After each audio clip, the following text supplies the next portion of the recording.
30 পেরোনোর পর প্রেমের ক্ষেত্রে যেসব ভুল কখনোই করবেন না। 1 নম্বর, নিজের মূল্যবোধ আর প্রাধান্যর বিষয় উপেক্ষা। 30 পেরোনোর পরও প্রেমের সময় অনেকেই সঙ্গীর কারণে নিজের মূল্যবোধ আর প্রাধান্যর বিষয়গুলো উপেক্ষা করেন। জীবনের এমন পর্যায়ে এসে সঙ্গীর মধ্যে নিজের কোন চাহিদাগুলো খুঁজছেন তা নিয়ে সম্যক ধারণা থাকা উচিত। এক্ষেত্রে একা হয়ে যাওয়ার ভয়ে আপোষ করে গুরুত্বপূর্ণ চাওয়া পাওয়ার ছাড় দেওয়া অনুচিত। নিজের অগ্রাধিকার সম্পর্কে স্পষ্ট ধারণা থাকলে তা আপনার সম্পর্কের স্থায়িত্বে সহায়ক হবে। 2 নম্বর, প্রতিশ্রুতিতে তাড়াহুড়ো।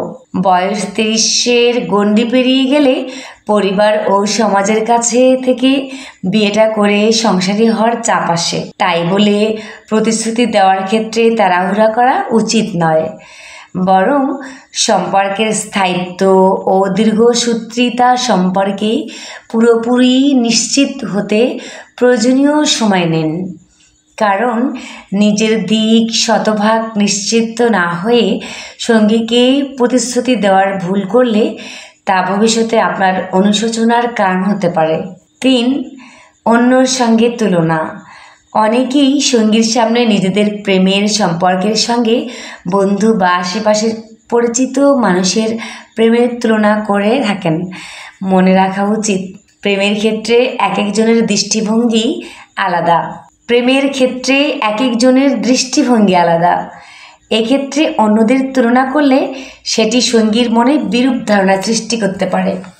এমনকি প্রেমের সম্পর্কে এসব অপ্রয়োজনীয় তুলনা আপনাকে ভুল সিদ্ধান্ত নেওয়ার দিকে পরিচালিত করতে পারে। নিজের অযত্ন। 4 নম্বর, কাজের চাপ আর দৈনন্দিন জীবনের ব্যস্ততায় 30-এর পর অনেকেই নিজের যত্নের ব্যাপারে উদাসীন থাকেন। কিন্তু বয়স 30-এর সীমানা পেরোলে নিজের যত্নে অবহেলা করা অনুচিত।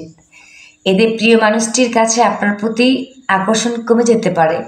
তাই পছন্দ আর শখের কাজের মাধ্যমে নিজের জন্য আলাদা সময় রাখুন।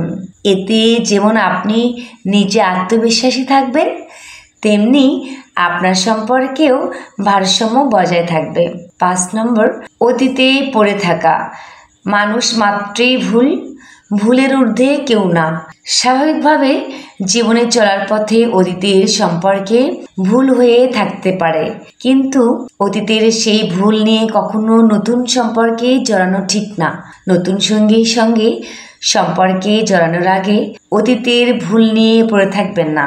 প্রিয় কন্টেন্ট ক্রিয়েটর ভাই বোনেরা, আশা করি সবাই ভালো আছেন। আমি আছি আলহামদুলিল্লাহ। আজ এই পর্যন্তই। সবার সুস্বাস্থ্য এবং দীর্ঘায়ু কামনা করছি।